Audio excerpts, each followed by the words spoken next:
Kenapa Wali Songo sekarang ribut dengan Pak Alawi? Nah, apakah betul Wali Songo itu nggak punya keturunan? Loh, keturunannya itu sekarang jumlahnya jutaan di Indonesia, ribuan bahkan jutaan. Ingat, masa lalu kita tuh yang melawan Belanda itu bukan tentara, yang lawan ini pondok-pondok pesantren. Tambahi yang berdasarkan syariat Islam Piagam Jakarta oleh Pak Karno, oleh Van Dijk dicoret, kita nggak boleh terjerumus negara Islam. Nanti kalau negara Islam yang terjadi apa? Indonesia Timur minta merdeka. Situ Kristen Katolik paling banyak di Papua. Kemudian Bali Hindu. Itu yang terjadi. Makanya kesepakatan adalah Pancasila. Saudara sekalian, ada info menarik. Ini datang dari Mayor Jenderal Pujo Widodo. Bagaimana beliau menerangkan kronologi perseteruan Zuriah Wali Songo dengan para habaib, saudara sekalian. Lalu kemudian masalah pengetahuan kesejarahan beliau luar biasa. Nanti kita akan sama-sama mendengarkan beliau mengurutkan silsilah daripada leluhur Wali Songo. Salah satunya yaitu Sunan Gunung Jati. Ini luar biasa, saudara sekalian. Tidak seperti Rizik Syihab. Sekali bicara sejarah langsung Sunan Gunung Jati menikah dengan Nyai Laras Santang, yaitu ibu kandungnya sendiri ternyata, saudara sekalian. Oke, selengkapnya mari kita sama-sama simak video berikut. Silakan. Saya duduk aja ya, karena saya agak sakit kalau berdiri. Yang saya hormati Kiai Haji Muhammad Abdul Gufron Al-Bantani, yang dibilang Abuya Gufron, pimpinan Pondok Pesantren Unik, yang kemarin saya di Malang menghadiri, sekarang menghadiri juga yang Ponpes Unik di Jakarta. Beliau ini masih saudara sama saya ya, di rangkaiannya Sultan Banten itu beliau. Saya dari Sapiuddin, Sultan Banten 17, itu larikan diri ke Jawa Timur, menikah dengan Jawa Timur. Nanti anaknya namanya Kunti. Nah, Kunti itu rangkaian leluhur saya. Nanti silang dengan rangkaiannya Badruddin. Badruddin yang menikah dengan Nyai Mas Fitria, anaknya Sunan Giri ke-8. Nah ini. Kemudian yang saya hormati pula Kiai Haji Syekh Sa'rif Rahmat RASQMA selaku Padepokan Sunan Kalijaga. Nah, Sunan Kalijaga itu punya anak namanya Ratu Mandoko, dan punya anak juga Sunan Muria, itu anaknya Ratu Mandoko, anaknya Sunan Kalijogo. Ratu Mandoko itu dikawini oleh Kebo Kenongo menghasilkan Joko Tingkir. Nah, Joko Tingkir nanti menikah dengan namanya Mas Cempoko, anaknya Trenggono. Nanti melahirkan Pangeran Benowo, melahirkan lagi Diah Banowati, Diah Maronowati, nanti menikah silang dengan Sedo Kepiak atau dibilang Mas Jolang, atau Sultan Agung Hanyokrowati, nanti melahirkan anak Sultan Agung Hanyokro Kusumo. Itu rangkaiannya keraton-keraton Jawa Tengah. Jadi saudara juga. Kita ini blasteran kerajaan sama Wali Songo. Nah itu istilahnya. Ya, tepuk tangan. Kemudian yang ketiga yang saya hormati Bapak Hendy Lesmana selaku staf khusus Kementerian Pertahanan. Ini sangat dekat dengan saya. Terima kasih Gus Hendy. Kemudian saya hormati pula sini Irjen Polisi Rahmat Nur Wahid. Ada di sini? Oh tadi hadir ya, kamu sudah pulang. Termasuk Brigjen TNI Purnawirawan Wijang Pramoyoto. Ini senior saya dari Madiun. Nah, orangnya belum datang. Kemudian yang saya hormati pula Bapak Kang Mas Dr. Andes Haji Raden Murjoko ya, selaku Ketua Umum PSHT. Dan keponakan saya ini menikah sama sebelum Pak Murjoko, yaitu Pak Tarmaji, itu PSHT ketuanya. Keponakan saya menikah dengan keponakannya Pak Tarmaji. Tapi masih saudara juga beliau dengan saya. Kemudian saya hormati pula Bapak Romo Marsilius Salem Damani, Ketua Gereja Santo Lukas. Ya Bapak Romo, saya bangga sekali ada toleransi beragama. Orang Katolik hadir di sini. Ya. Saya mengetahui ilmu Kristen sama Katolik. Sedikit Pak ya. Nabi Muhammad itu diketahui nabinya oleh Buhairo sama Warokah. Itu agamanya Nasrani, Pak. Beliau itu. Ternyata ilmu saya pelajari banyak. Orang Nasrani, orang Katolik yang berserah diri kepada Allah itu dinamakan Islam. Jadi artinya Islam itu orang berserah diri. Orang Hindu, orang Buddha, orang animisme yang lain bentuknya, pokoknya dia berserah diri pada Tuhannya. Ketemu itu sinar putih tengahnya lubang hitam, itu namanya nur ilahi. Ya itulah yang disebut Islam. Makanya Indonesia itu Pancasila itu ketuhanan yang maha esa. Dulu ditambahi yang berdasarkan syariat Islam, Piagam Jakarta oleh Pak Karno, oleh Founding Father dicoret. Kita nggak boleh terjerumus negara Islam. Nanti kalau negara Islam yang terjadi apa? Indonesia Timur minta merdeka. Situ Kristen Katolik paling banyak di Papua. Kemudian Bali Hindu. Itu yang terjadi. Makanya kesepakatan adalah Pancasila. Ketuhanan. Itu bukan berarti Tuhannya banyak. Kean itu bukan banyak. Bukan Tuhan yang esa. Nama Tuhan yang banyak. Asmaul Husna menurut Islam adalah 99 nama Tuhan. Menurut Katolik Trinity, betul ya? Allah Bapa Surga, Allah Anak, Rohul Kudus. Sama dengan Islam, Nur Ilahi, Nur Muhammad, Nur Insani. 3. Kemudian Hindu apa dikatakan? Brahmana, Wisnu, Siwa. Bercampur namanya Atma, ketemu dalam dirinya yang disebut dengan Krishna. Itu 3. Orang Buddha menakan 104 nama Tuhan. Boleh-boleh aja nama Tuhan banyak. Yang penting Tuhanmu dan Tuhanku adalah sama. Itu perkara prakteknya orang Katolik di gereja menyanyi, silakan saja. Kita juga gitu membaca Al-Quran dengan merdu, ya gak apa-apa dinikmati. Itu namanya Pancasila, toleransi beragama. Saya akan cerita sedikit. Kenapa sih dulu Indonesia itu belum ada kok perang terus? Ini perangnya kita mulai dari Jawa Barat, karena kita tinggal di Jakarta. Jakarta itu sebelum Jakarta namanya Batavia, dikuasai Belanda. Sebelum Batavia dikuasai Portugis, namanya Jayakarta. Sebelum Jakarta nama-nama lain. Itu dulu namanya eranya Prabu Siliwangi. Ya, kita lihat sekarang eranya Prabu Siliwangi 1350-an. Ya. Kenapa Wali Songo sekarang ribut dengan Pak Alawi? Apakah betul Wali Songo itu nggak punya keturunan? Keturunannya sekarang jumlahnya jutaan di Indonesia, ribuan bahkan jutaan. Ingat, masa lalu kita tuh yang melawan Belanda itu bukan tentara, yang lawan ini pondok-pondok pesantren itu.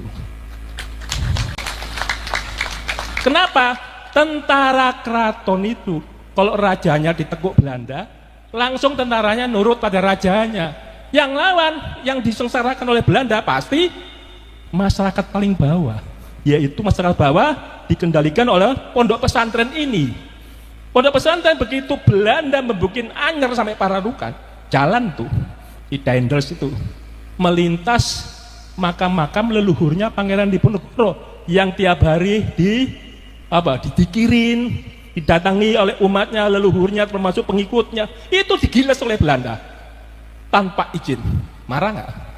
Ya pasti marah. Terjadilah perang Jawa, perang Diponegoro 1825-1830. Nah, itu ceritanya. Nah, sekarang kita kembali lagi masalah Jakarta ini. Nah, Jakarta aja penting. Orang-orang dulu ngomong itu Salakanagara awal mulanya. Salakanagara mulai Dewa Warman meneruskan namanya Tarumanegara 328.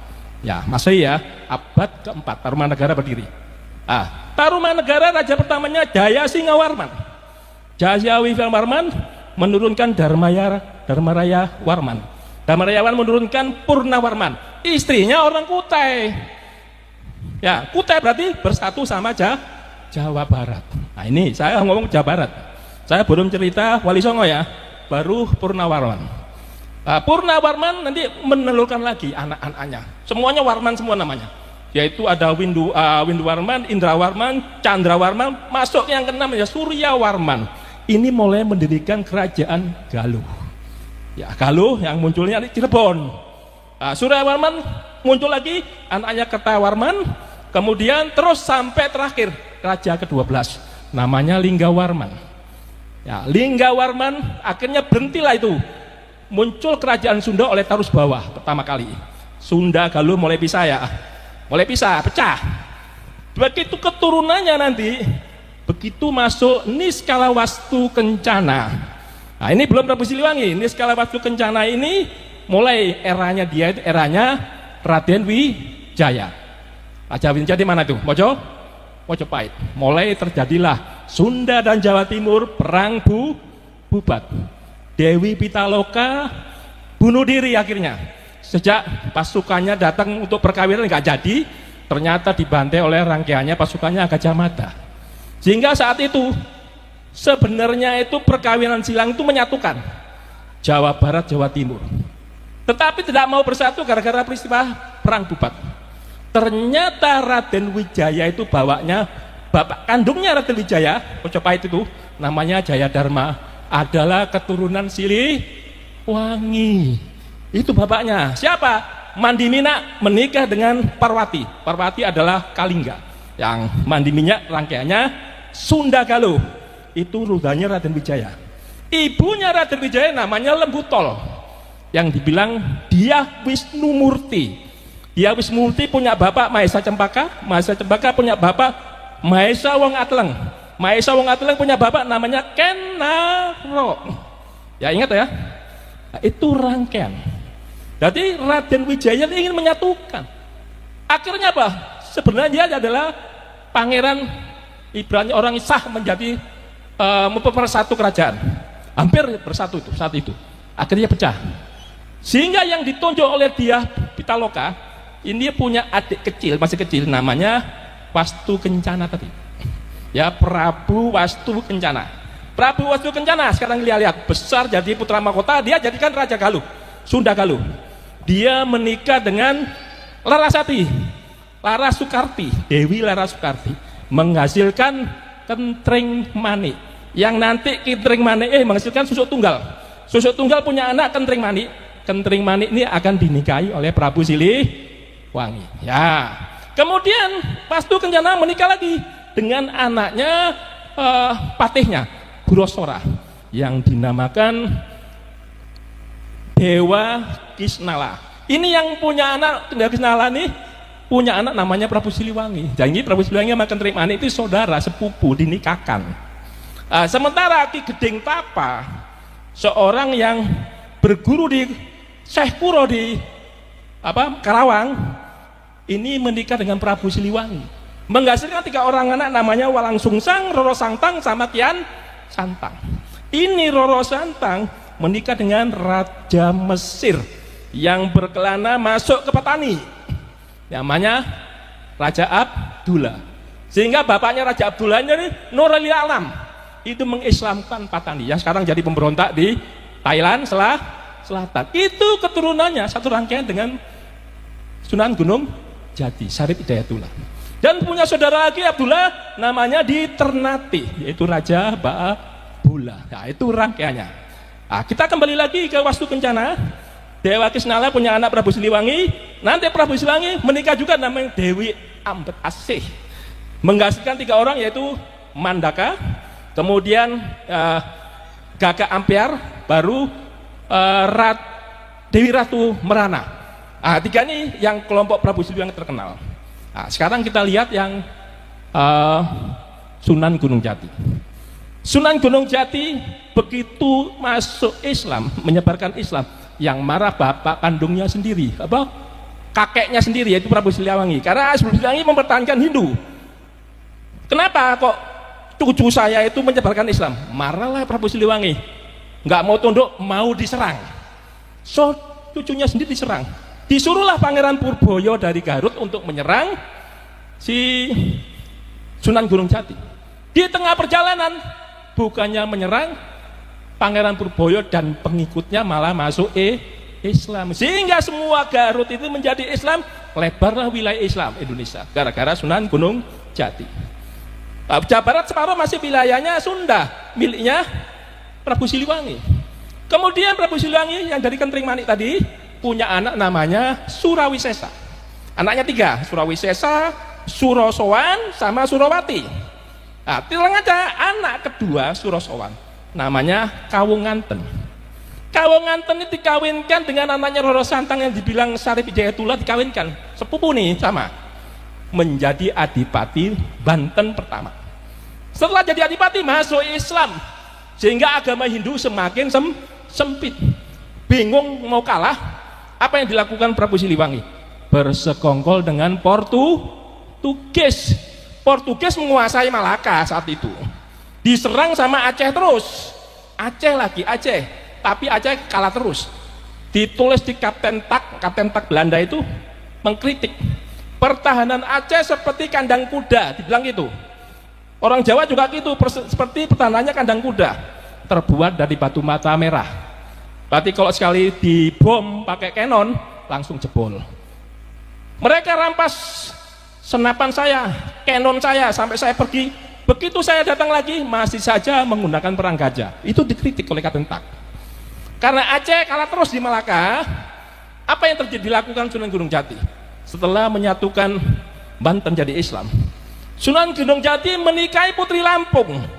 Akhirnya Lampung bersekongkol dengan Banten untuk mengusir Portugis. Portugis kedatangan Belanda, Portugis nyingkir ke Timor Leste.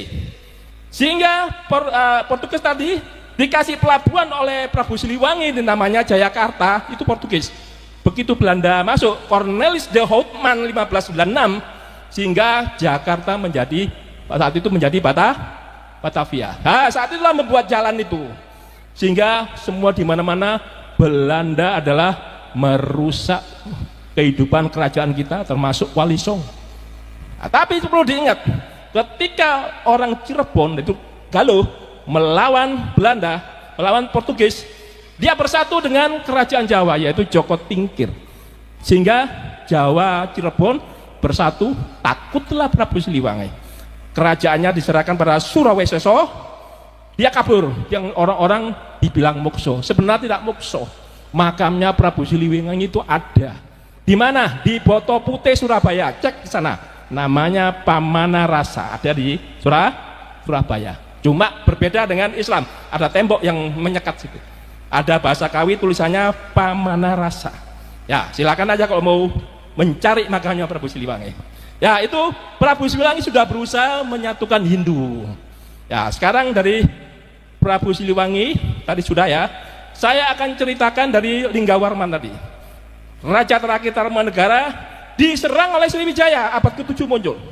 Lari Linggawarman jadi Tarus Bawah, pecah, kalah.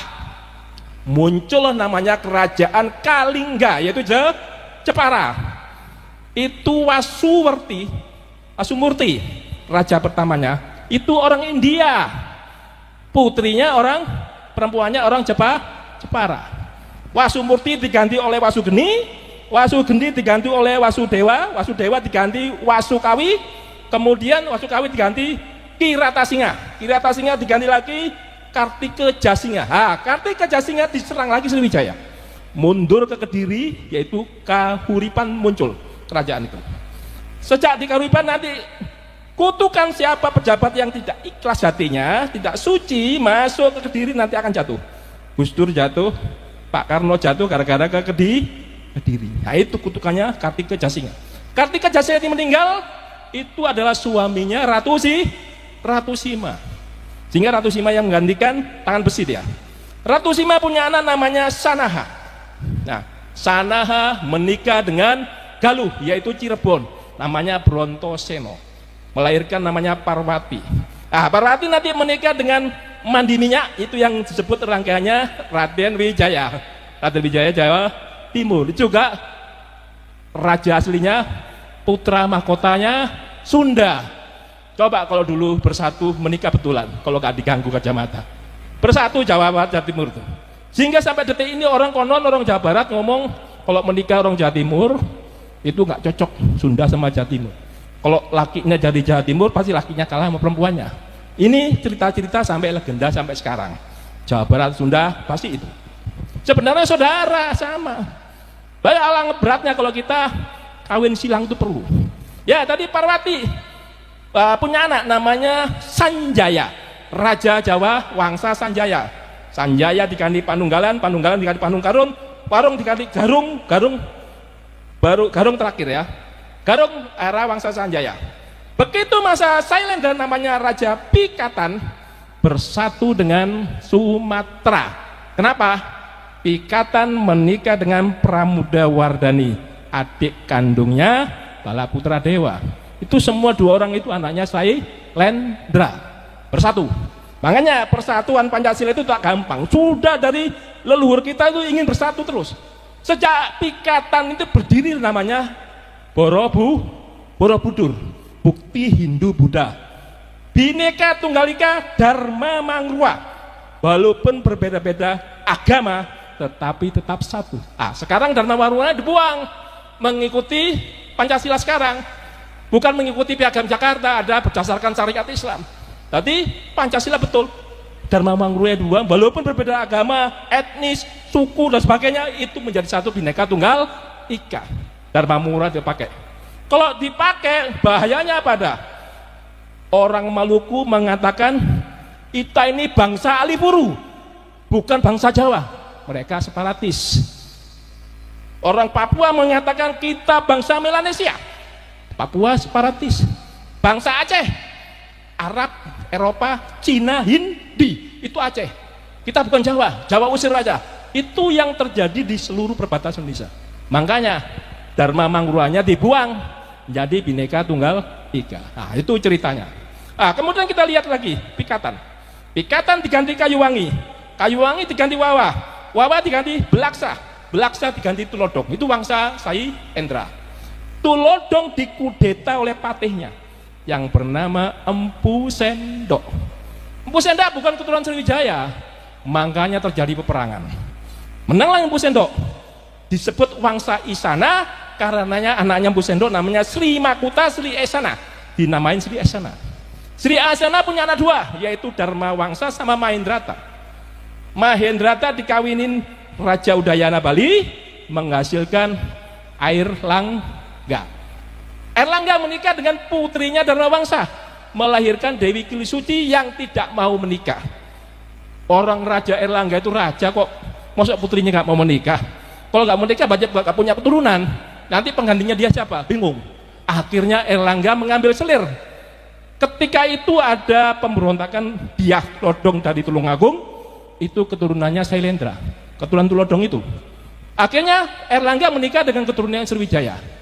Setelah menikah dengan Selir Sriwijaya, anaknya dua, Mapanji Kerasakan sama Sri Samarawijaya. Mapanji Kerasakan dua-duanya anaknya Airlangga tuh kepengen jadi raja dua-duanya, Raja Jawa Utara, Raja Jawa Selatan. Ya, yang dinamakan Jenggolo dan Panjalu. Yang saat ini masih gantian Presiden Indonesia. Ya, contohnya Pak Karno, Pakubuwono, keturunannya siapa itu?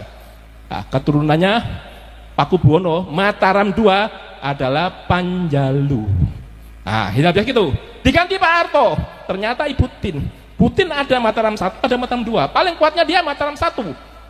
Butin dari Lirboyo Kediri. Jadi dari Jenggolo. Itu bergantian terus Indonesia. Mataram 1, Mataram 2, Mataram 1, Mataram 2. Selalu. Ya, aku cerita lagi nanti Mapanji Kerasakan sama Sri Samarawijaya punya cucu namanya Kirana, satunya Wajatrawa. Perang terus dia. Sama-sama keturunan Airlangga, sama-sama Sriwijaya, sama-sama rangkaiannya Empu Sendok. Saudara kan? Kok terjadi perang? Rebutan kekuasaan. Akhirnya dimenangkan oleh Wajatrawa yang menghasilkan anak. Wajatrawa menikah dengan keturunannya Sri Samarawijaya, menghasilkan Kameswara I. Kameswara I digantikan Joyoboyo, Joyoboyo digantikan Koncadipa, Koncadipa digantikan Sarmawaro I, Sarmawaro I diganti Kameswara II, terakhir menjadi Kertajaya 1222. Kertajaya ini dihancurkan oleh Kenaro Panjalu, Kertajaya Jenggolo. Jadi Jenggolonya kalah, Panjalu menang. Kenaro ini menggulingkan Tunggul Ametung. Setelah kekuasaan ditusuk oleh Anusapati. Anusapati dibunuh Tojoyo, anaknya Kenaro. Tojoyo dibunuh Ronggowuni yang dibilang Wisnuwardana. Begitu anaknya Maesa Wongteleng, Maesa Cepaka nggak dibunuh karena ibunya sama Kendedes. Sudah berhenti. 7 orang yang mati itu sudah selesai. Sehingga yang perlu kita ketahui, Aryo Wirorojo Madura, ahli strateginya Raden Wijaya itu ternyata saudaranya Ronggowuni. Apa yang terjadi? Maesa Cempaka punya anak dia Wisnumerti yang dibilang orang lembut tol. Itu ibunya Raden Wijaya. Bapaknya Raden Wijaya, Jayadharma dari Sunda. Berarti 2 raja nih. Raden Wijaya mendirikan kerajaan Mojopahit setelah menikahi anaknya Kertanegara, yaitu Gayatri. Nah, aku cerita banyak ya, gak apa-apa ya. Dari situ kita tahu Raden Wijaya itu Panjalu. Setelah menggulingkan Jayakatwang adalah Kediri. Jayakatwang dendam sama Kertanegara. Dia dari Kediri memulainya jadi raja lagi. Menjadi raja betul. Keturunannya Kertajaya tadi 1222. Jayakatwang punya anak, Jayasabha, Sastrajaya, namanya Ardaraja yang terakhir. Ardaraja menikah dengan anaknya Kertanegara. Kenapa dinikahkan? Supaya bersatu. Ternyata tidak bersatu. Jayakatwang masih membantai Kertanegara. Jayakatwang nanti dihukum oleh Raden Wijaya menggunakan tentara Tartar yang Mengki telinganya dipotong oleh Kertanegara. Tartarnya marah, aku belikan itu, mengirim 1 batalion, Sibi, Ikimese, sama Mengki. Nah, ini 3 orang, satu kompi Cina, 2 kompi Mongolia. Nah, ditipu setelah masuk ke hutan. Mereka setelah menang di Jayakatwang ya, masuk hutan dikasih hadiah, tapi nggak bawa senjata. Di daerah Mojo dibantai oleh pasukannya Raden Wijaya, mati habis, mereka lari. Sehingga berdirilah Mojopahit pertama, namanya Raden Wijaya. Raden Wijaya diganti oleh Jayanegara dari Selir. Jayanegara diganti Tribhuwana Tunggadiri Pepegi. Tribhuwana Pepegi diganti lagi sama namanya Hayam Wuruk.